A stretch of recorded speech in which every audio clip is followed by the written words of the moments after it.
Hi, everyone. Welcome to our APT podcast. I am Cassandra Portrey. I'm Sabella Ibinyopakaka. I am Annie Lien. I'm Jessica Tuey. I'm Rutva Mehta. And today we will be talking about academics, about school and life, about leadership, and about athletics. So our first question today is, has anything in your life changed in response to distance learning? And if so, what has changed?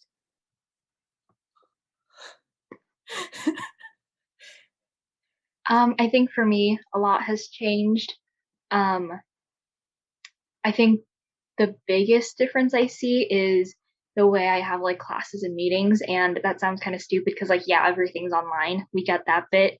That's been a given for a year now. But I think the main part that is different is the timing of stuff. So previously I used to have time in between meetings, classes, things to get to the location.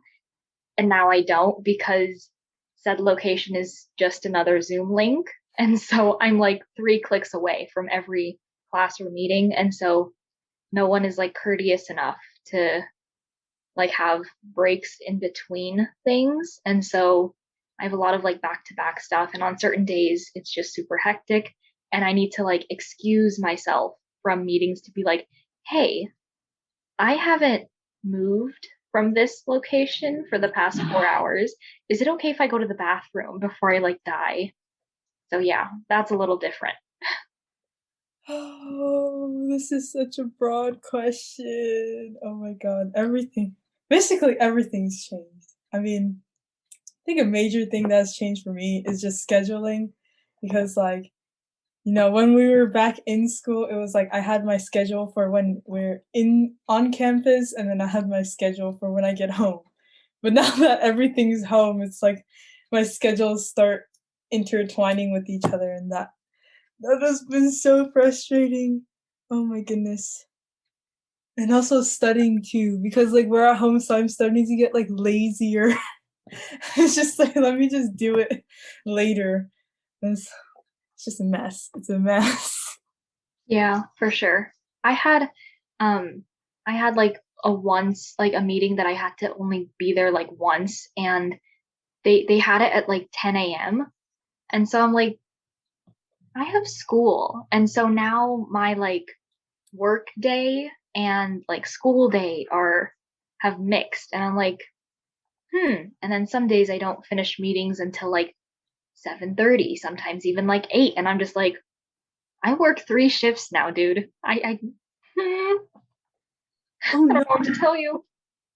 Yeah, I think another thing that's rough with school is when you're online and you have technical issues, you miss out on a lot of stuff, and then a lot of times people don't catch you up because they're all moving on so fast. Well, it's in person, you don't lag in real life. So even if you miss something, you always have someone to contact immediately to fill you in. So I think that's what's been rough with me. And also just the overall morale/motivation level, like Sabella said, everyone's just getting lazy because it's all right in front of you. You can always do it later, but then you kind of have to remind yourself that if you do it later, you're going to have to do twice as much because everything just compiles onto each other. That makes sense. It's been really hard for me, especially to stay updated on APUSH reading, because I have to really push myself, because I would be oh, it's okay, I can do it later, and then I would have to do a bunch at once. So now I just do it the weekend before, which is still doing a bunch at once, but at least I'm doing it in advance this time. The reading it takes all the life out of me, though. It's 3 hours straight of sitting and reading. How do you manage to read a week ahead? Because she assigns a lot of pages. I know. Can I just sit there for 3 hours and read? It's just you're reading a normal novel or manga. Just sit there and read for hours. I hate APUSH reading so much. We only have 4 more chapters left until we're done with the whole textbook. That's insane. Oh my god.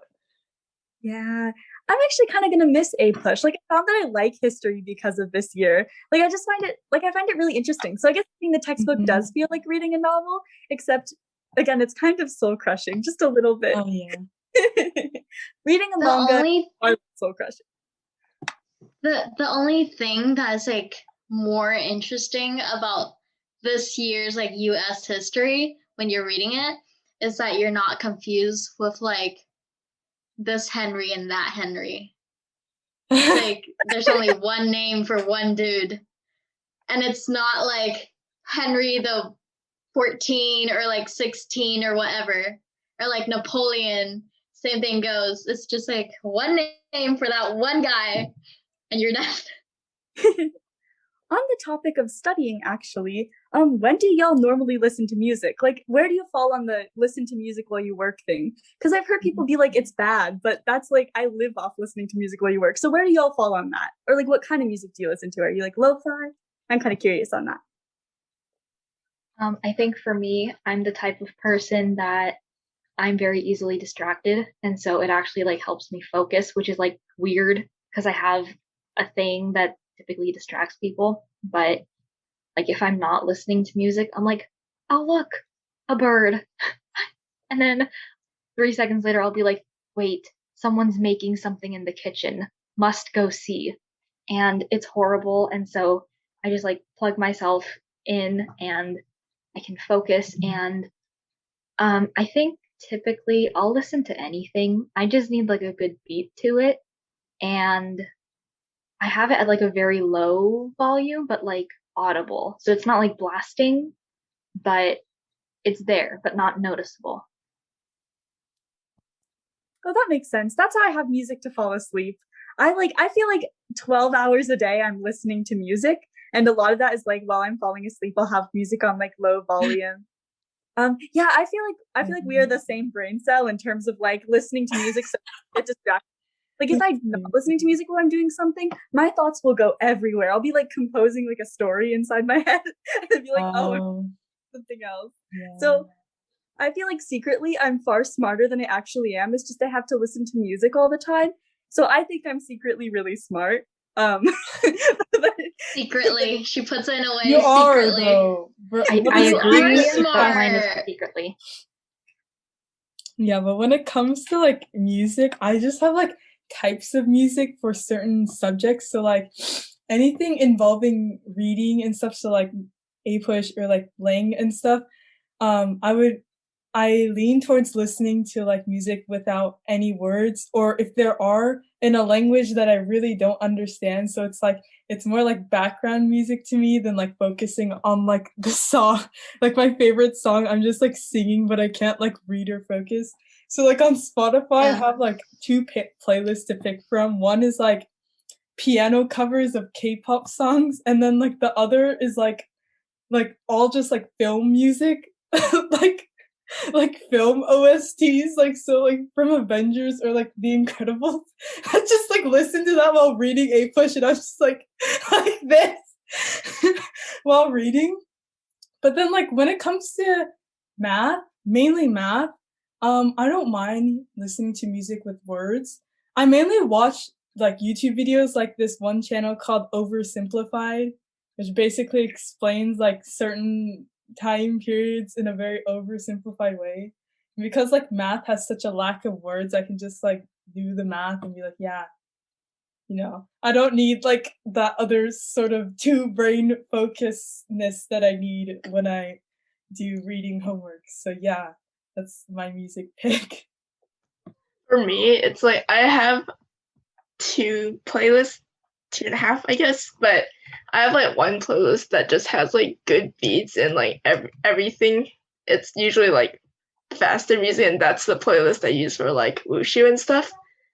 And then I have like this chill playlist with just songs that I like to listen to. Usually it's just catchy, but it just has an overall chill vibe. I use that for like art, reading, essay writing, especially timed essay writing sometimes.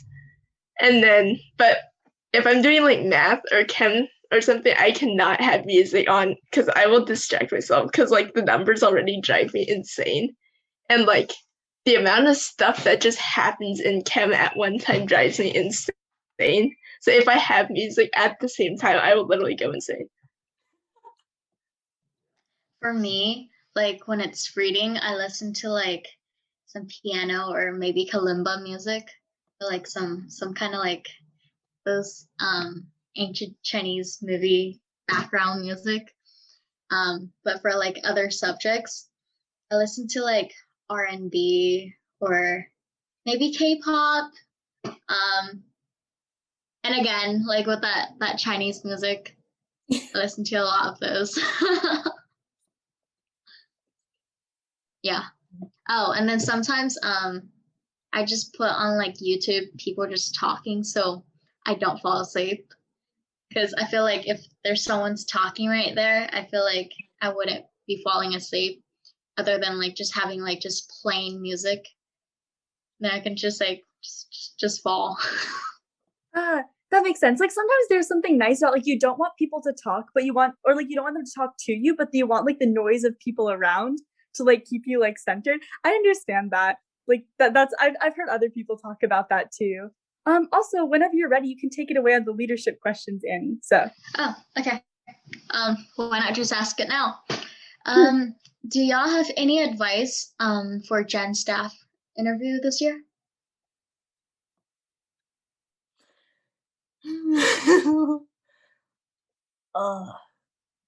I think, okay, I've completely forgotten what I said the first time around, but my advice would be really confident in yourself. And they're like in an interview, they're basically going to try to pick out like certain traits that you might have. But as long as you're really confident and you show like the best version of yourself, you should be fine. Also, be very honest because they've like the people interviewing you in Gen staff interviews, they're students just like you. Like it's senior staff, and so they've probably talked to you. They know what you're like, and so if you go out there and make up some like absurd leadership experience that you had, they're probably going to catch on, and it's not going to run well for you. And also just the fact that if you do get the position, you want to have gotten it because of what you have done and not something you happen to make up on the spot. And even if you are like, I don't want to say telling a real story, but like, oh, sharing an experience. Try not to like over dramatize. I don't know if that's a word, but try not to make it too overly dramatic, or else I mean, like, obviously boast and be like, oh my God, look at what I did. I'm so cool. I'm so smart. Look at me go. But don't make it seem like you're like the best person in the world, because everyone has faults, and accepting those faults and learning from those mistakes is also a key part of leadership. So be humble. Very nice advices. Be humble, but be bold. Yeah. Be confident. I think the best way to prepare enough to be confident too is to imagine like when you're speaking, you're writing an essay. So you want to use as many examples as possible. I know before my interview last year, I had like a giant Google Doc of like, I would think of like, oh, I'm this. And then I'd be like, okay, Cassie, come up with 3 examples for this. So it was this huge Google Doc of like a ridiculous amount of examples. So do it like you're writing an essay. Another bit of advice I would have is ask for feedback afterwards. Like literally at the end of the interview, they'll probably be like, do you have any questions? And your question can be like, hey, when can I get feedback? Because like I have my feedback from both years I've interviewed, and I still sometimes go back and look at it. Like I value it. I value that it exists, because oftentimes they'll say both nice things and criticism. So the criticisms are good for improving, and the nice things are good for that self-esteem. Consume that ego boost. I don't know. Yes. It is. I think that makes sense. I would say another thing is like know yourself and be comfortable with the people you're being interviewed by, because like what was said before, they are senior staff, like you've talked to them, so it's really no big deal. Because I mean it's a big deal because you're getting a job, but at the same time it's not the end of the world if you slip up or anything, because you've seen these people, they're not going to like bash on you for the rest of the year just because you stuttered once or you said the wrong thing that was on your mind. But with that being said, it's also important to like know yourself, know some specific things, kind of like what Cassie said. You want to be able to answer quickly, but with thorough thinking as well. like she said, you want to give examples, but at the same time, you want to be able to point out some specific traits about yourself that you can like show off. But you want to be able to show off and accept criticism at the same time, because everybody does have their own faults. Yeah. I think also one thing that helped me with interviews is like presenting myself as a person instead of like like it's like another reading of a resume or your application, because I feel like your application is just like things that you can write down to show experience and show off, but like the interview process is your chance to actually like, you know, really show who you are, because you're actually speaking to them and then like they're not reading off of a paper. So like you don't want your interview feeling like they're reading off of a paper again, if that makes sense. Like they want to see that you have potential and that like this is a person that could be a future leader or can be a future leader. And my words are getting jumbled and I'm running out of words, but like yeah. And also don't be scared. I know that's easier said than done, but like really you really shouldn't be like afraid. There should be no fear within the Gen staff interviewing process, because you know these are people you know. So and like especially like juniors in this place, if someone here gets like a future senior staff position, like they're not gonna openly bash you or like secretly have gossips about you like behind your back, because otherwise they wouldn't be picked for senior staff. Like that doesn't make sense. So yeah, don't be afraid of senior staff, because they're really there to help you. They're not there to, you know, hurt you, and they want to see that like people have interest in the program. So seeing interviews and stuff like that, it's really good. Yeah, for sure. I just kind of wanted to add on to that. What Sabella said kind of like jogged a memory, and I didn't know that I'd forgotten it until Sabella started talking. But I just want to say, like, make yourself be as memorable as you can. So for like the interview words for my interview in ninth grade when I was a freshman, they asked me, because I was applying for Stellar Explorers NCO and Flight Sergeant. I don't know what order, but something. And I happened to get both of those. I don't remember what my third choice is though, which is kind of sad, but it's okay. But they were like, if a cadet, oh, I probably shouldn't say the question, but said question, and then I don't know if they've reused questions anyway, but they asked me the question and I gave like my legitimate response, like the thoughtful, like good one. And then at the end, I just kind of joked.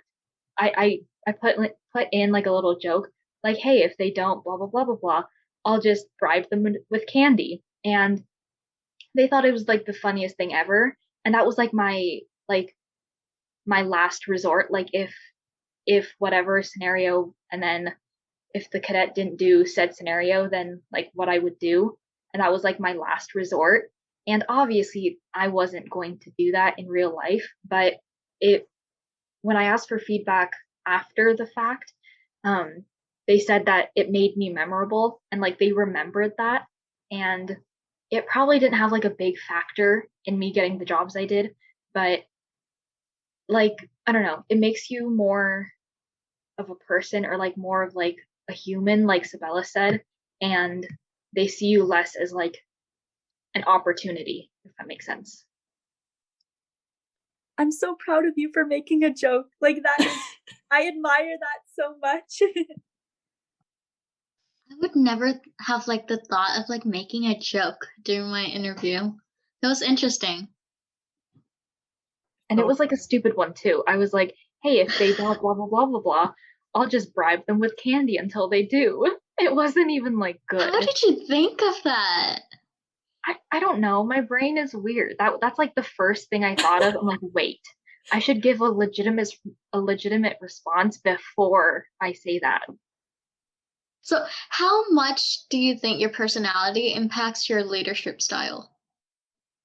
Ooh. I think I'm a little different, but also like a little the same. It kind of depends on the scenario of when, like what I'm doing or like who I'm leading.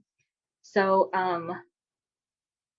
I think like overall I tend to be a funny and like easygoing person, but I previously, before I had any jobs in RO, I used to and still do. I teach martial arts at my studio, and so I used to do that with like kids, like from 5 and any age above 5, and so being not much older than them, trying to teach them and get them to like behave was something that was really helpful to me because um with children, there's kind of like there's a tone you have to use and like that sternness. And I didn't have that before. I was kind of like jelly. If someone was like, no, you did bad, I'd be like, yes, I did bad. Even though I wouldn't think that, I would just like accept whatever came my way.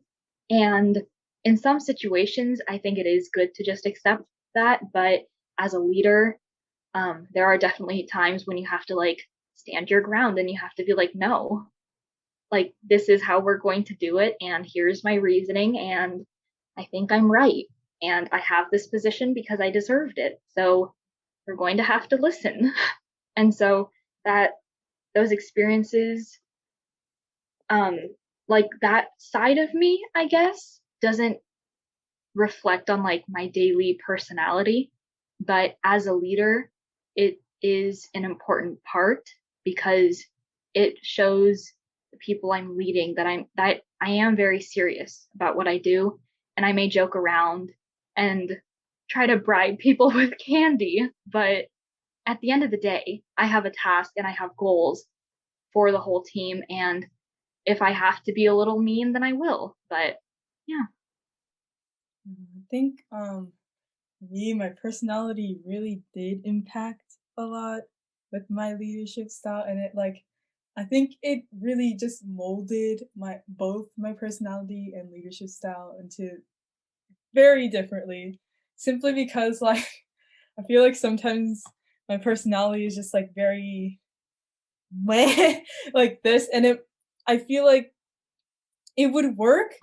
Like personality alone would work maybe if I was leading like younger kids because they don't really like take anything seriously, so I can like, crack a joke with them and just like be myself like 100% of the time and stuff. But then I think when it comes to RO leadership positions, I can't be all, you know, just like this all the time to them because there's a different age group, and leading people around your age is very different than leading people that are older than you or younger than you. It's like, and like, I feel like I had to find the right amount of my personality plus some seriousness and other meshes of personalities to really make my leadership style work, because sometimes personalities can clash and like, you might not be able to work with someone because they're like the complete polar opposite of you, but you still have to lead them. So um I think for me it was really important not to just always just be like 100% of myself. And that being said, I think also having no personality at all is such a bad thing. That is such a bad thing. Like, what are you supposed to do if you don't have any personality? Like that just like makes you clash even more with the people around you because you can't even human with other people. I can't find words, but like that's like, how do you human with people if you don't have some sense of yourself within like your own community? Like, just I don't see it working at all. So yeah. Those were lovely words, Sabella. I appreciated all of them.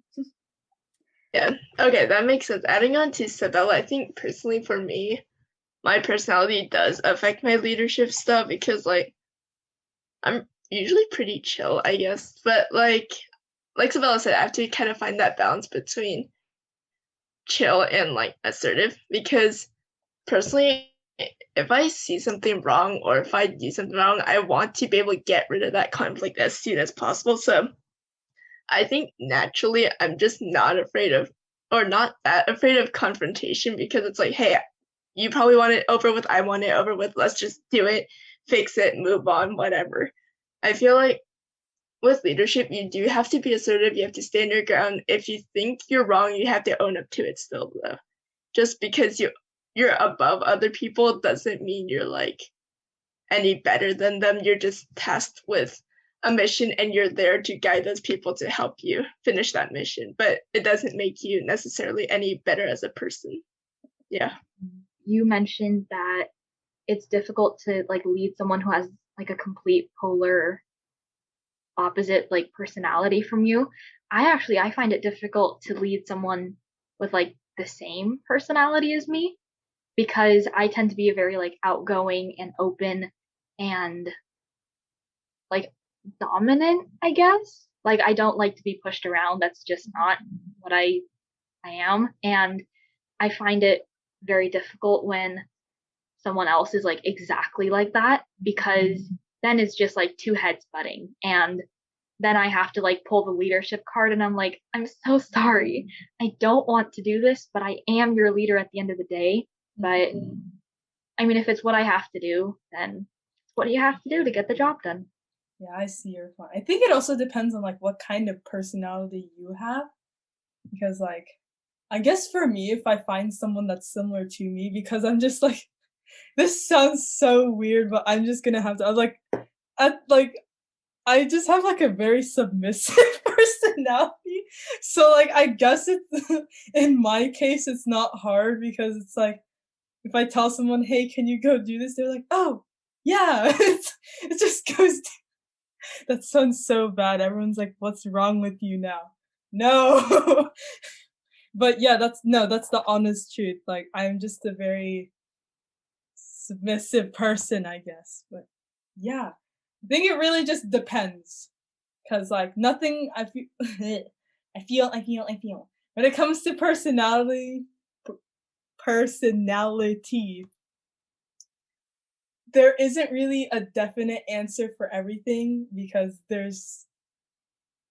it's all just like a jumble, and like, you know, certain methods might work and then certain methods might not. So it's just all, yeah.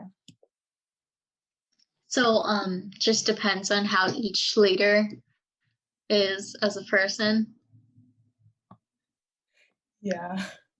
And I think Yeah. an important dimension of personality too is like not only how you like a consistent trait you have, but also like how you feel on a day-to-day basis. So even though with consistent traits, it's very difficult to like work with those sometimes because it's different for everyone. How you feel on a day-to-day basis, that's something I found I really have to keep track of as a leader. Because if I let myself like slip emotionally, and like let myself, for example, get like really, really irritable, like it comes out in my leadership. Like it's really easy to see when I'm irritable, and it affects so many more people because like they have to rely on me for certain things. So I think that's another part of like personality that I found impacts leadership way more than I thought, is just how I'm feeling on a given day. So it's really hard, but I have to like watch my irritability now because I get irritable so easy. And so like I'll get a text and I'm like, I want to scream, but I make myself like walk away from my phone, do some chores so I don't like actually scream at someone by accident. So yeah, I found I have to like watch myself a lot when it comes to like day-to-day emotions, which I wasn't expecting, but it's a thing apparently. Maybe I'm just ridiculously irritable. Maybe this is just a me problem. I don't know. No, I totally get it. Because like at the end of the day, we're all humans and things happen, right? And then our moods changes. But like at the same time, we gotta watch how we're acting around people, because once again, we're assigned a position. So we gotta act like a leader, right? So yeah, totally I understand what you just said, Cassie. Should we move on to the strong people questions? Yeah, Yeah, I think take we it away, should do that. Yes. All right. Transition phase. Your ad break is done. All right. How did you guys get exercise before quarantine? And how has that changed now? Because, yeah. So can I go first? Yeah, go for it, Annie. Okay, so before quarantine, right? My counselors are very nice to me, or my counselor. So one class will be on this side of the school, and then another class would be on the other side of the school. So then, between those 8 minutes, right? That's what passing period was before, right? So I had to rush myself to the other class. So walking at a very fast pace helps me like get my steps in and like kind of like a mini workout.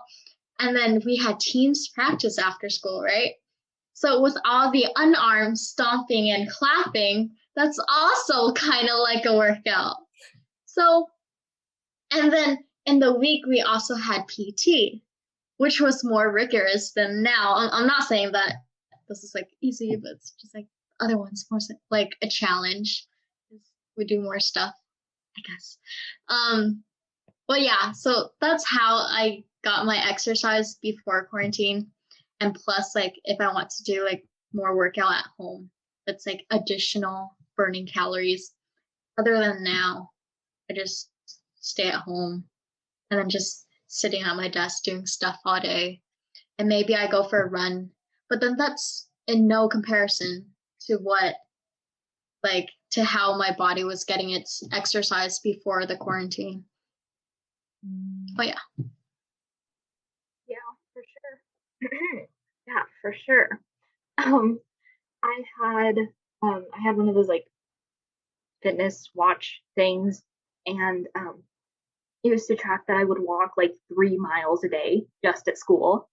And so that in and of itself was like a feat, because like me walking 3 miles, I would never willingly do so.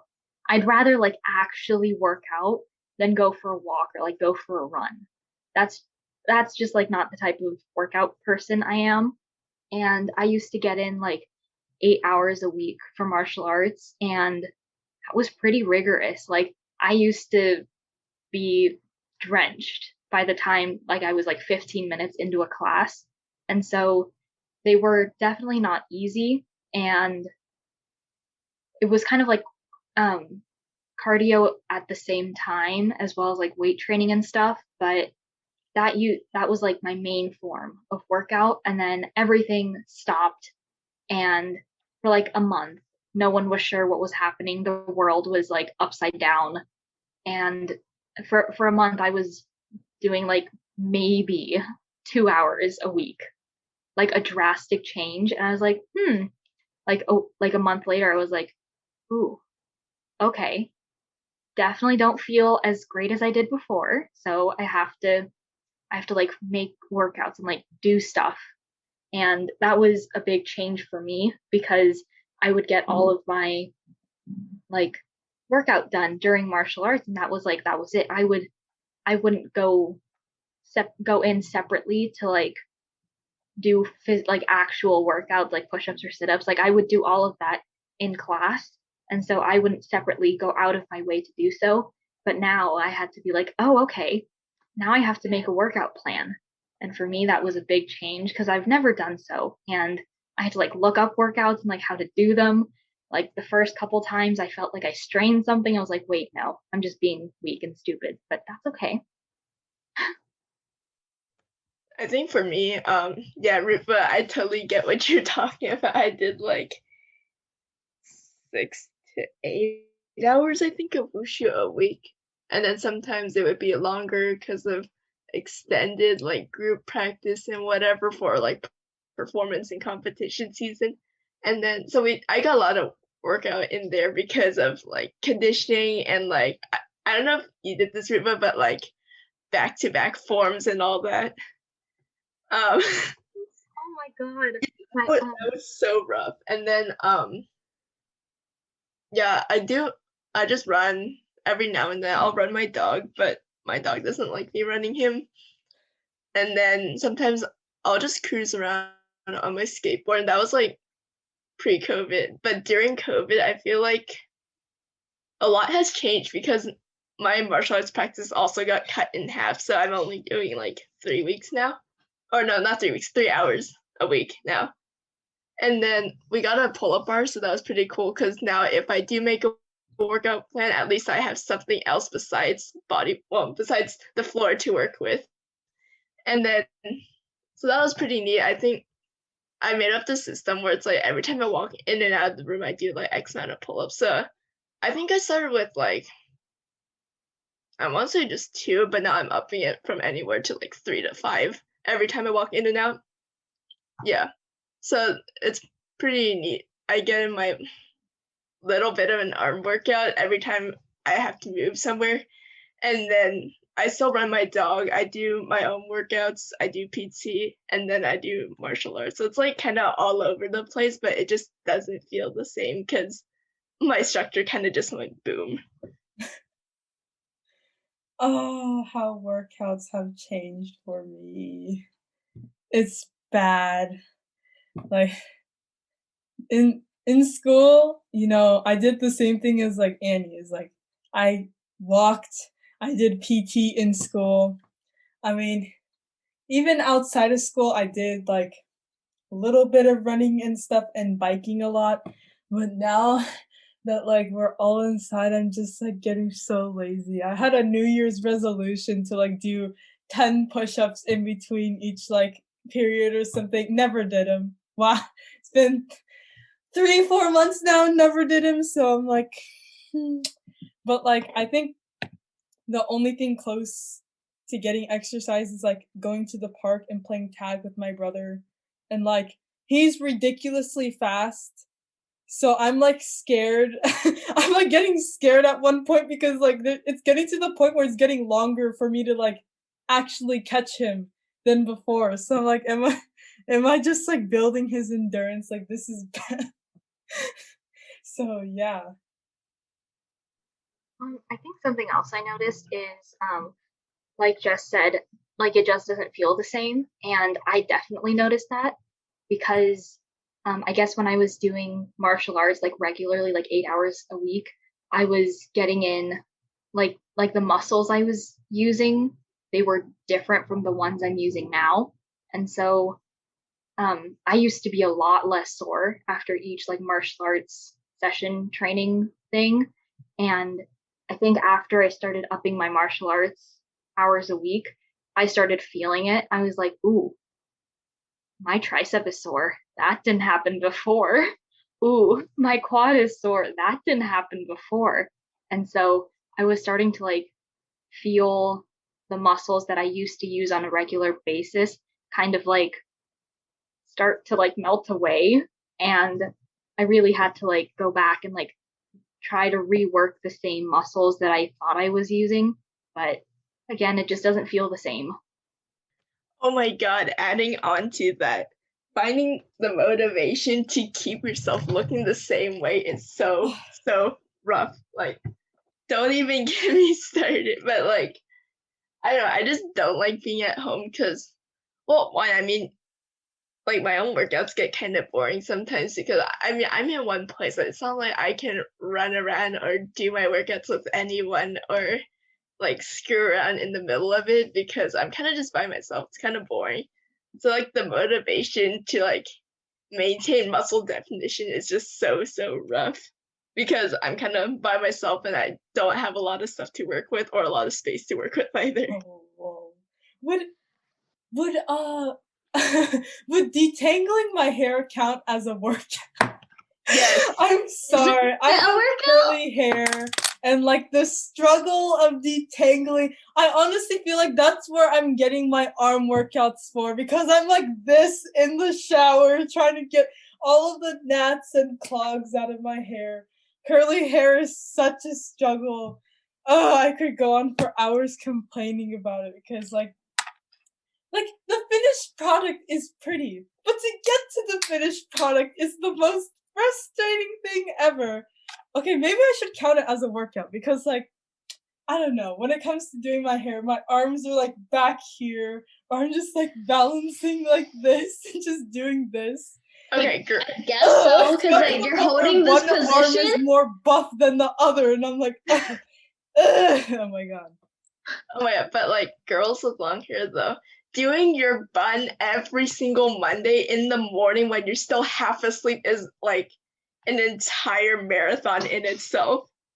Like whether you're just tying it or like clipping it or using your little like bun maker or whatever, it's so rough. And especially when you have to hairspray it too after you're all done and your arms are already tired and you're trying to maintain like that certain distance and spray it on evenly. That's so hard. It's so rough.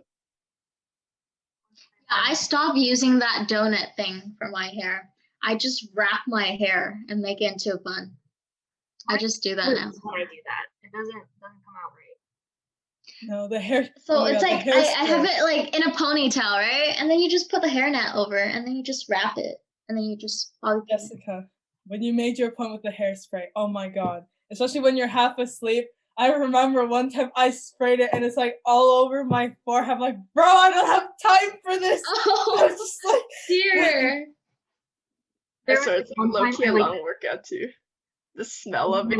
broke like the nozzle thing at the top. oh And my. I'm sitting here with like one piece in this hand, the can in this hand. I'm like, I have 3 minutes to get out the door, and the can breaks. And so I've like jammed my thumb into like the little circular thing, and it's like spraying everywhere. I'm like, you know what? Oh dear. No, Yeah. we're just gonna have to. No, not today. Did you have like gel at least at home? Yeah, I gelled it down. I just like took a insane amount of gel, and I just went. Yeah, I think I wasted like Smack 5 it. cans of gel. 5 or more cans of gel. Really? And I washed bought my bottle of gel like beginning of freshman year, and I still have it all the way to this day. When you have thick hair that refuses to stay down. Yeah. Does that help if like you dampen your hair first? Yes. Yeah, that's Does what that I help you? do. Yeah, And because I do I'm that. using less gel actually. Yeah. Mhm. I have like 5 toothbrushes to like get all the. Oh my God! It's like one's for gel, one's for hairspray, one is for. It's I used so to bad. do a kind of like disgusting thing, but I used to I would like but like plan out when I would wash my hair. And so I would make sure my hair was like greasy and disgusting for Monday. And that sounds gross, but like when it's like greasy and oily and meh, It it works. stays down. It stays down. And I'm like, okay, because even now you probably can't see it, but they're like I have like a halo around me, and it's horrible. And the amount of gel I was using was insane. And so I'm like, okay, if I'm gonna use gel and then I'm gonna wash it out anyway, what if it's like greasy and disgusting to begin with? And then I gel it all down. Everything's fine. There's like dry shampoo in there. It smells passable, but and then I'm gonna wash it anyway. So it's like a 2-in-1. That sounds Yo, so that's a lot for your scalp to handle. It's like just like natural oil, and then we have some powder from the dry shampoo, and then you pack up with like some more gel, and maybe you spray your hair with water. That's a lot for your hair. If you don't tell her, she doesn't know. Like, I totally get that system though. Like, my rule is I never wash my hair the night before a uniform inspection. Yeah. Because I know my hair is chaos in the morning. So like I completely understand that. We are one brain cell. There's once where I wash my hair before a Monday. Worst It was is never very hard to do my hair. It's very hard. Steak. Yeah, because it's like after you wash your hair, like all of your hair strands are like all separated because there's like no like oil just covering it. So then you gotta put some extra work, and the freaking gel doesn't want to like stay up there. So like you gotta soak it like with like some. You gotta spray your hair down and then pack it with gel. Then it works. But like it takes so long to do. Okay. I don't know if I should ask because like I actually have like a fun question to ask. Oh, go for it, Sabella. That's okay. Yeah. This is for the fun stuff, but like I'm just started noticing that so many people in history are just named with like the MC. So like McAllister or like McCarthy or like MacArthur. So I'm just like, what is it with like, so like, do you have to be a MacArthur or whatever to be a general within the US? Like, what's the rule? Why are there so many, like, this is just a general question, but like, why are there so many Macs, Mix, like, That's a good question. I don't know. Can you Google that? because MacArthur was a Googling it. dude, was a general in World War II, you know, that did like that was in the Pacific, and then like McCarthy was the senator that like harassed everyone because they were like a communist. It was like, why are there? I got you, Sabella. I have the answer to your question. So, Google, our Lord and Savior, has said that Mech comes from like Mac, like MAC, which is Irish for for like son. And so when you say like MacArthur, you're saying like son of Arthur. And then I guess like it started in Ireland, and then people were just like, yes, I'm taking it. Sounds good. So there's gonna be like a Mac USA where it's like a son of USA. Like what's the limit? You learn something. So, what if someone like named their kid Mac America or like Mac Estado Unidos? Nah, that's so too like long. is McDonald's the son of Donald? Like what is that? Son of McDonald? Yeah, is McDonald's just the son of McDonald's now, or Donald now? Ronald McDonald. Should we search that up? No. Interesting. No. Not worth it. Wait, our school has my counselor is Miss McDonald. No, I'm not gonna ask her. It's weird. Are there any fun questions that we have? Random questions. I have one. Ooh. I was talking to Cassie and our little group we have, and this was something that came up. What is like the first question you ask like a stranger to see if you want to be friends with them? Because I've completely forgotten how to like befriend someone, and I'm just like, what is the first question I ask a stranger? Because you don't walk up to someone and you're like, hey, what's your favorite color? Or like you don't ask something basic. You know, like I guess my overarching question is, how do you make friends? Depends on their age. It depends on their age, and then I try to like find questions to ask. But like, I'm so lonely. Like I don't have friends. I have friends. They're all sitting here, but like, how do you make new friends? You know? Wait, are you talking to like people like our same age or older than us or younger than us? Same age. Same age. So it's like you come up to them and then you're like, hi, and they're maybe gonna say like hi or hey, sup, yo, something like that. I don't know, like maybe you'll like their outfit. You're like, I like your outfit, bro, sis. I don't know what you call other people. Dude. They'll be like, thank you. Or maybe, yeah, or I don't know. I found that it's for people our age, if we start getting them to like complain about something, like conversation keeps going. Oh, it's yeah. so nice. Like I could go walk up to like any stranger our age and just go up and be like, oh my god, don't you hate how blah blah blah blah blah. Like I don't even have to say hi. And instantly they're like, oh my god, yes, I know, right? And then really the conversation begins. Yeah. That's really close to the question that I would ask someone to figure out if I wanted to be friends with them or not. For me, the like cute question is, how do you feel, or can you tell me more about blank? Because based on someone's response to that, I can know how likely I am to get along with someone. So if I'm like, hey, how are you doing? And I get like a 1-word response and then nothing, I know like, okay, so this person probably isn't interested in talking to me, and I'm not extroverted enough to like hold a conversation with someone who isn't going to give me a lot. It's the same with like if I ask someone to elaborate on something. Like if someone mentions, I like this, then I'll be like, oh, can you tell me more about this and why you like it? And then if that person like doesn't respond with a lot, I take that as a cue that like, oh, if I want to talk to them, I'm going to have to be more extroverted than I actually am. So I found that like, I just need someone who's willing to be expressive, because otherwise like anxiety goes full force and I'm like, okay. And I'm like convinced they hate me all the time. So yeah, for me, the question is, how do you feel, or can you tell me more about blank? That's always what I like to use. So I think for me, I don't know how I do it, but I kind of did the way Rutva does. Like I find something to pop off about, and if someone joins in, we just talk. But I think for me, it's like I have to really, really, really get to know you in order for me to consider you a friend. I don't know.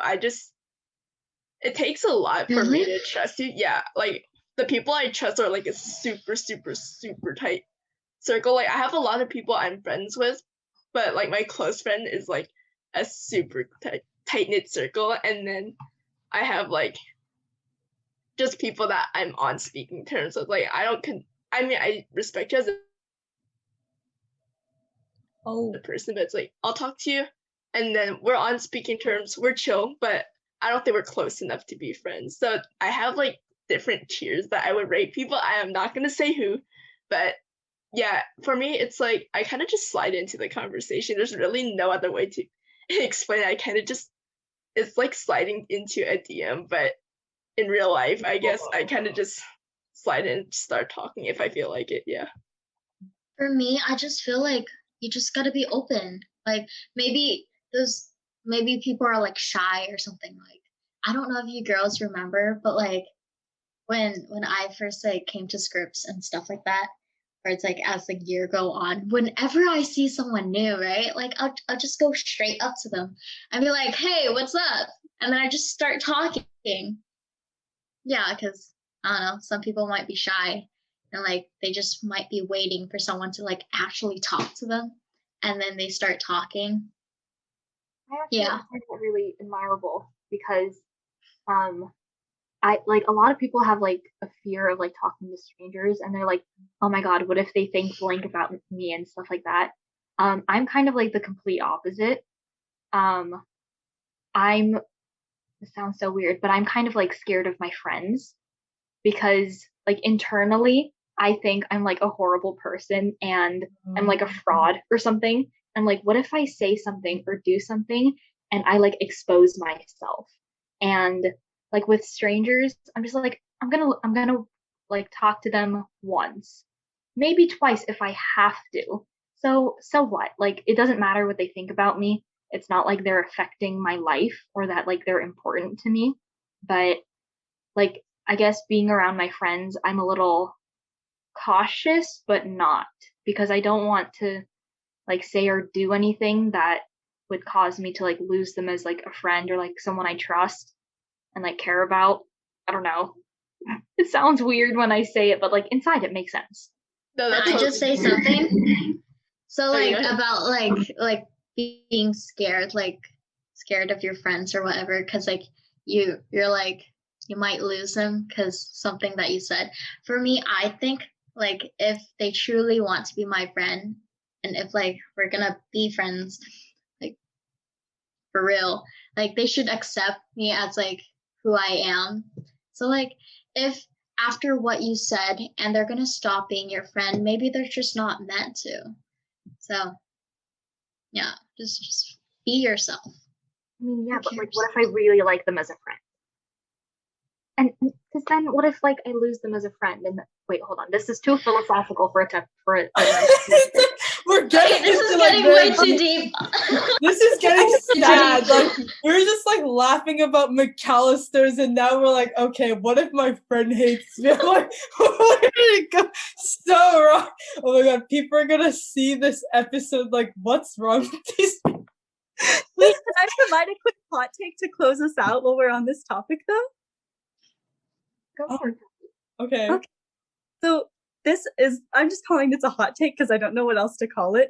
But I just know, like, I didn't even like fully think of this thing. I just said it to a friend once, and then she was like, "Oh, that's cool." And I was like, "Okay, well, I guess this is the thing now." So basically, what I found is that it can be better to focus on building your conflict resolution skills than focusing on worrying about starting a conflict. Because chances are a conflict will accidentally get started somehow, but it's as long as you have conflict resolution skills that you're confident in, things can get better a lot easier. Like I found I've said stupid things lots of times, but the times that I've said stupid things and also put a lot of effort into like being peaceful in resolving the conflict, it can make things a lot better. So I guess my hot take here is you have pretty good conflict resolution skills, I think, because you're a really good communicator. So I have a feeling that even if something did happen, like it would be okay because you'd be able to mediate it and it would be okay.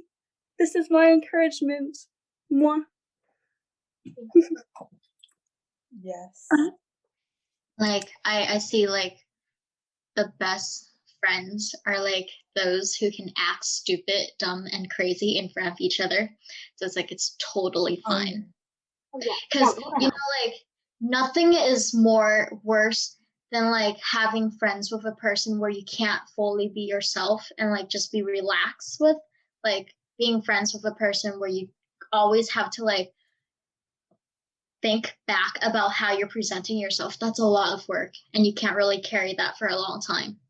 I think what I'm trying to say is that like with friends, like with friends, I'm a little like hesitant and like held back. But with best friends, oh my god, stuff hits the wall, and there's no going back. The amount of times we've done stupid things and had like strangers look at us funny, insane.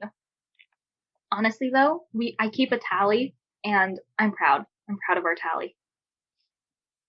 I think there really is a line between friend and best friend because, like, I feel like friends are like someone you are comfortable talking around and like hanging around a lot, like you don't mind going out, but you're not at that level where it's like where it's kind of like this, like your like to the point where you're almost sisters, like you know, you do a lot of crazy things together, and like whenever you get together, you always reminisce about like the time you probably went out at 3 a.m. and came back and almost like like you have those stories, like those are like best friends, and like 3 a.m. I have a bunch of crazy stories with a lot of my closer friends. And Your so, parents let you go yeah. out at that time? It's something similar to that. I didn't go out or do anything, but we did something very insane in the house, and I don't understand how they didn't wake up or we got away with it. So yeah. On that ominous note, I think it's probably time that we close out. Thank you for your lovely story, Sabella. Again, that was very suitably ominous for an ending. So thank you everyone for watching our podcast. We hope you enjoyed. I'll write a really interesting caption, I'm sure. Maybe tag a few K-pop videos in there. Sabella, give me your Spotify playlist and I can put them in the caption if you want. Okay. Yeah, so bye everyone. Thank you. Feel free to do hearts for the camera or wave.